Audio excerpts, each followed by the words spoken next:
This Discover Mirrorless vlog post is brought to you by the MePhoto brand of travel tripods.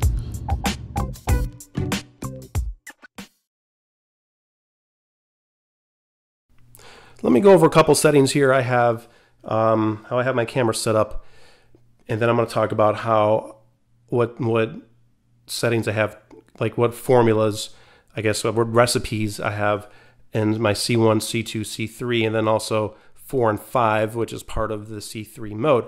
Okay, so for my ISO, I should actually go back. Let me go back to my mode. Since I am a portrait photographer, I am not shooting fast-moving subjects. So controlling the shutter speed is not really too important to me. What is, though, is controlling my depth of field.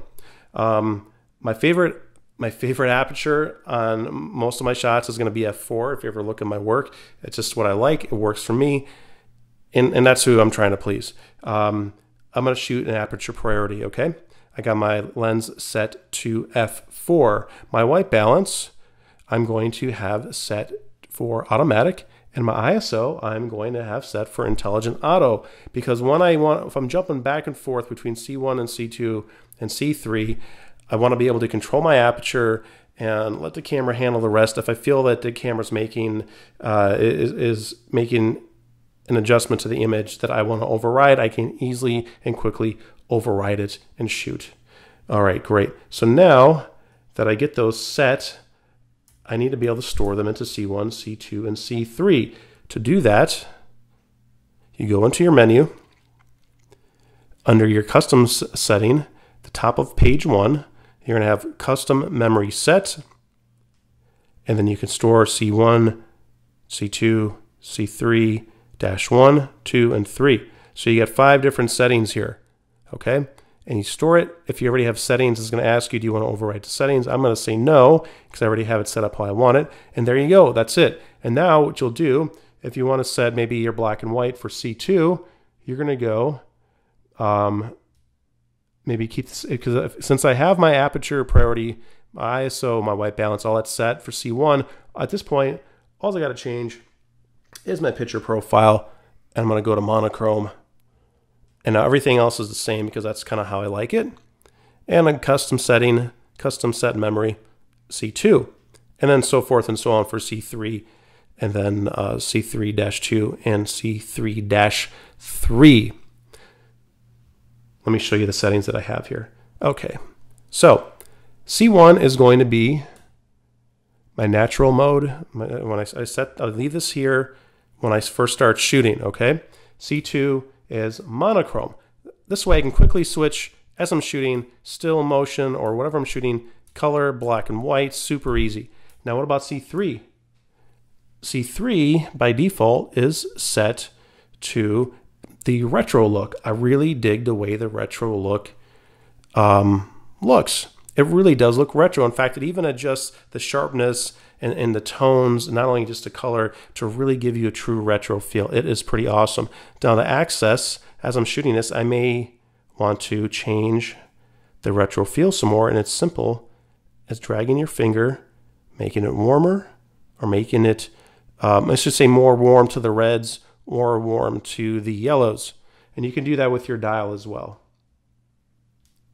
Now, what about my other settings in C3? C3 is kind of like my fun, cool effects. So for C3-2, right now I got it set for cross-process. And now the cool thing is with cross-process, if I want to change it, there's a cross-process green, there's a blue, there's a yellow, there's a red. And now what about 3-3? 3-3 is my cool tone monotone that we had set up earlier. And so now if I want to have my cool tone monotone and monotone back and forth, I can quickly switch, and then I can go back to my natural, or maybe I want to keep C3 on the retro because I like that as an addition to my monochrome. So I can quickly go from a color to black and white to a retro look simply by switching the dials. It's pretty rad. Now, what if you want to even get even more crazy? You got all these scene modes. They have kind of funny names, silky skin and all that, but they really do work. I haven't really dug into these too much yet because I really am into the creative art filters. These are pretty cool. Sepia, low key, high key, the retro, which you know about, expressive, which is a very saturated look, the 1-point color, which is pretty cool, star filters if you want to add a little stars to your video, soft focus, miniature, toy effect, so forth and so on.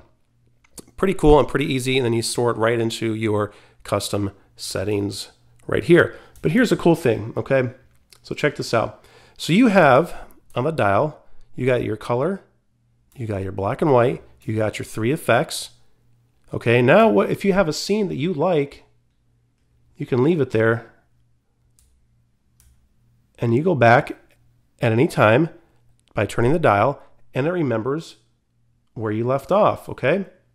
That's it's pretty straightforward. So now you got custom 1, custom 2, custom 3, and more or less you got another mode set up at the turn of a dial. And maybe I like a high dynamic range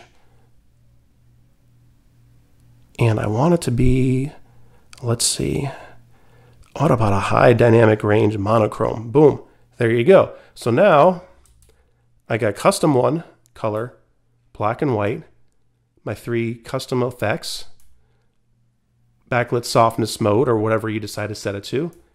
And then I got my high dynamic black and white mode simply by turning the dial. So now you can just shoot and not have to worry about anything. That's the beauty of shooting with this camera. When you got it set up how you want it, it's just a matter of turning the dial and shooting. You don't have to really worry about the camera not handling anything or underexposing or overexposing because you're seeing it on the screen, you're seeing it live. It's really simple and straightforward. The other thing is I have my camera video mode set up as well, and maybe I'll go over that in another tutorial. But once you set up your camera, your video mode, it's a dedicated video mode. Maybe like I have mine set for slow motion. I have it undercranked by 40%, which means it's playing back the video they recorded 40%. So now I got, check this out. It's crazy. I got slow motion video. I got natural stills. And of course, if I want to roll this video anytime, hit the video button. Monochrome, still, video. My color effects, still, video. Scene mode, again, still, video. High dynamic range, still, and video. And that's it. This Discover Mirrorless vlog post is brought to you by the MePhoto brand of travel tripods.